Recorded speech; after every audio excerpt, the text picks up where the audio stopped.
खोलो खोलो बारनाय बाराव फोरबो नोंनि अननाय मोननानै जों रंजाखाङो जोंनि गोसोआ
गोसोआ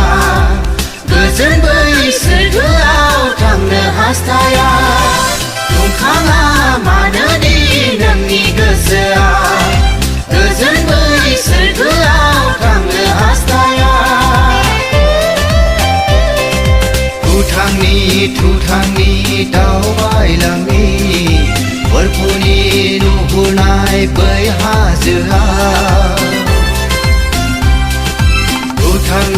थुथांनि बिरखोलांनि